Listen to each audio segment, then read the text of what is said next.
주 안에 복된 선을 배웠습니다. 오늘 수요일 새벽 하나님 말씀은 사무엘상 23장 24절부터 29절까지 말씀을 중심으로 절벽 끝에서 만난 하나님이라는 제목으로 말씀의 은혜를 함께 나누고자 합니다. 무더운 여름밤 어떻게 잘 주무셨습니까? 절벽 끝에서 만난 하나님, 벼랑 끝에서 만난 하나님, 숨막히는 추격전의 한가운데 있습니다. 주님께서 사랑하는 성도 여러분, 잠시 눈을 감고 상상해 보시겠습니까? 뜨거운 태양이 내리쬐는 황량한 광야, 발을 내디딜 때마다 풀풀 날리는 흙먼지가 입과 코로 들어옵니다. 사방을 둘러봐도 숨을 곳 하나 마땅치 않은 척박한 땅, 바로 마온 광야입니다. 그리고 지금 이 광야의 한복판에 한 남자가 서 있습니다. 그의 이름은 다윗. 이스라엘의 영웅이었지만 이제는 나라에서 가장 위험한 도망자가 된 남자. 그의 뒤에는 그를 믿고 따르는 600명의 사람들이, 그리고 그의 앞에는 그를 죽이려는 사울왕과 3,000명의 정예의 군대가 대치하고 있습니다. 오늘의 이야기는 바로 이 숨막히는 추격전의 클라이막스, 절정에서 시작됩니다. 다윗은 자신이 있는 위치가 발견되었다는 것을 깨닫습니다. 급히 피하라 라는 외침과 함께 다윗과 그의 사람들은 거대한 바위산을 향해서 필사적으로 혼신의 힘을 다해서 달리기 시작합니다. 살기 위한 몸부림이죠. 심장은 터질 듯이 뛰고 숨은 턱까지 차오릅니다. 그들의 등 뒤로 사울의 군대가 포위망을 에워싸고 좁혀오는 소리가 들려옵니다. 군사들의 함성, 말발굽 소리, 저벅저벅저벅, 무기가 챙챙챙 서로 부딪히는 소리가 마치 천둥처럼 마온 광야를 울립니다. 다윗의 무리가 산 이쪽 면을 타고 위태롭게 도망가면 사울의 군대는 능숙하게 산 저쪽 면을 돌아 그들의 퇴로를 차단합니다. 거대한 바위산을 사이에 둔 채 양쪽에서 조용한 그물처럼 죽음의 그림자가 시시각각 다윗을 향해 다가오고 있었습니다. 이제 더 이상 도망갈 곳이 없습니다. 앞으로 가면 낭떠러지요, 절벽이요, 뒤로 돌아서면 사울의 창끝이 기다리고 있습니다. 왼쪽도 오른쪽도 이미 막혔습니다. 완벽한 포위, 절대적인 위기, 다윗의 지혜도 그의 용맹함도 그를 따르는 사람들의 충성심도 이 상황을 이제는 해결할 수 없게 되었습니다. 인간의 모든 가능성이 차단된 절벽의 끝, 벼랑 끝, 바로 그 순간이었습니다. 이때 하늘로부터 온 뜻밖의 소식을 접하게 됩니다. 다윗의 마음이 어땠을까요? 아, 이제 나는 여기까지인가 보다. 나는 정말 끝이로구나. 하나님, 어찌하여 저를 이곳까지 이끄시고 버리시나이까? 절망적인 기도가 터져 나왔을지 모릅니다. 자신을 믿고 따라온 사람들의 600명의 얼굴을 보며 피눈물을 삼켰을지 모릅니다. 바로 그때 놀라운 일이 발생합니다. 이 이야기에 새로운 등장인물이 나타납니다. 그는 다윗에게 온 것이 아니었습니다. 말을 타고 흙먼지를 일으키며 달려온 전령은 다름 아닌 사울왕을 향해 달려갔습니다. 그는 왕 앞에서 숨을 헐떡이며 외칩니다. 왕이여, 왕이여. 왜 그러느냐? 속히 돌아오소서. 저 이웃나라 블레셋 족속이 이 나라를 침공했습니다. 전쟁입니다. 상상해 보십시오. 다 잡았던 원수를 눈앞에 둔 사울의 표정이 어땠을까요? 분노와 아쉬움으로 얼굴이 그야말로 일그러졌을 것입니다.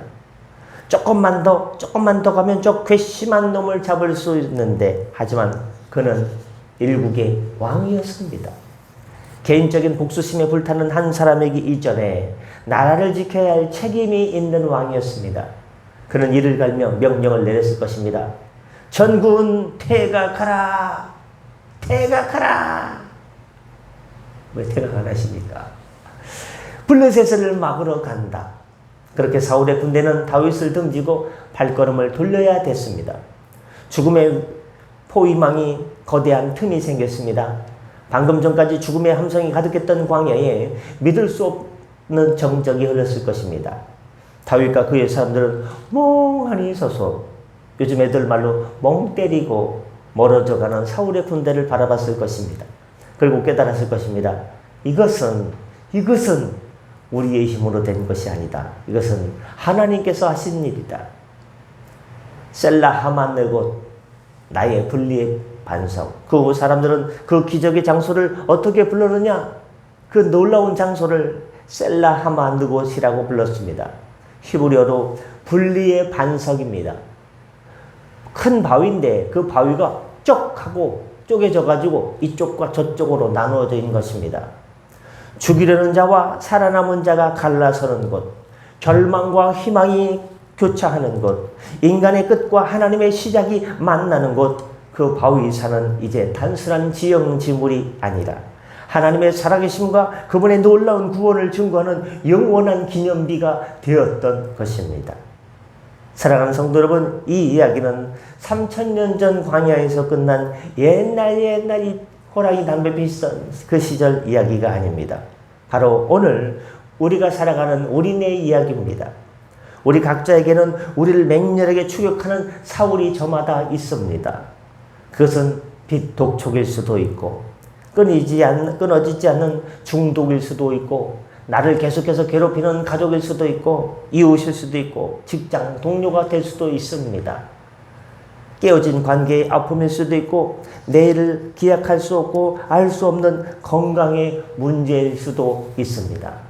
그것들은 우리를 삶의 절벽으로 벼랑 끝으로 마구마구 몰아제낍니다. 마운 광야에 막다른 길로 몰아넣습니다. 우리는 다윗처럼 외칩니다. 하나님 어디 계십니까? 왜 저를 이 절망 속으로 벼랑 끝 속으로 내버려 두십니까? 왜 모십니까? 이게 몰아넣습니까? 바로 그때 오늘 말씀을 기억하십시오. 하나님은 우리가 전혀 예상치 못한 방법으로 전력을 보냅니다. 우리의 문제와 아무 상관없이 보이는 사건, 생각지도 못한 사람의 말 한마디, 우연처럼 보이는 어떤 일을 통해서 우리를 쫓던 그 문제의 발걸음을 돌리십니다. 할렐루야! 여러분을 괴롭히는, 여러분을 추격하는, 여러분의 심령을 괴롭게 하는 그 문제가 하나님께서 전령을 보내시고 하나님의 사자 천사를 보내주시고 어떤 사건을 풀어주셔서 여러분을 괴롭게 하는 그 문제가 딱 멈추고 되돌아서서 가서 주 안에서 자유롭게 되는 역사가 나타나기를 예수님의 이름으로 축원합니다.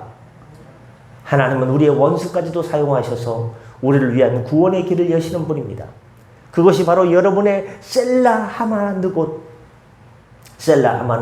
분리의 반석을 세우시는 하나님의 능력입니다. 결론, 여러분의 절벽 끝에서 하나님을 날마다 만나시길 바랍니다. 혹시 지금 삶의 절벽 끝에, 벼랑 끝에 서 계십니까? 더 이상 피할 곳도 기댈 곳도 도와줄 리도 없는 곳에 혼자 서 있다고 느끼십니까? 그렇다면 바로 그것이 여러분의 셀라하마느곳이 될 것을 믿으십시오. 나의 모든 힘과 지혜가 끝나는 바로 그 자리에서 하나님의 놀라운 드라마틱한 드라마가 시작될 것입니다. 우리의 기도는 이것입니다. 주님, 저를 추격하는 이 문제와 저 사이에 주님의 분리의 반석을 세워 주시옵소서. 제 힘으로 이길 수 없사오니 하늘의 방법으로 길을 열어 주옵소서. 하늘의 문을 열어 주시옵소서. 다윗을 구원하신 하나님은 신실하십니다. 그분은 오늘도 살아 역사하십니다. 여러분의 인생이라는 광야에서 절벽 끝이라 느껴지는 그 위기의 순간에 여러분을 위해 일하고 계시는 하나님을 만나고 그분의 기적적인 구원을 체험하는 저와 여러분, 우리 성도님들 모두가 되시기를 주 예수님의 이름으로 간절히 축원합니다. 기도하겠습니다. 광야의 절벽 끝에서 다윗을 구원하신 하나님 아버지, 오늘 우리도 각자의 삶에서 문제들에 쫓겨 말 못할 고민으로 여러 가지 불화로 막다른 길에 설 때가 많습니다. 주님 간절히 구하오니 우리의 삶에 친히 개입하셔서 셀라하마느곳 분리의 반석을 세워 주시옵소서. 우리를 짓누르는 절망과 우리 사이에 주님의 선을 그어주시고 우리의 힘이 아닌 주님의 놀라운 방법으로 길을 여시는 것을 믿고 의지하고 달려가 하나님 주 안에 승리하게 하여 주옵소서. 우리의 영원한 구원의 반석이 되시는 예수님의 이름으로 기도드렸사옵나이다. 아멘. 다 같이 저를 기도하시고 편하게 들어가시고 오늘도 주 안에 승리하게 쓰겠습니다.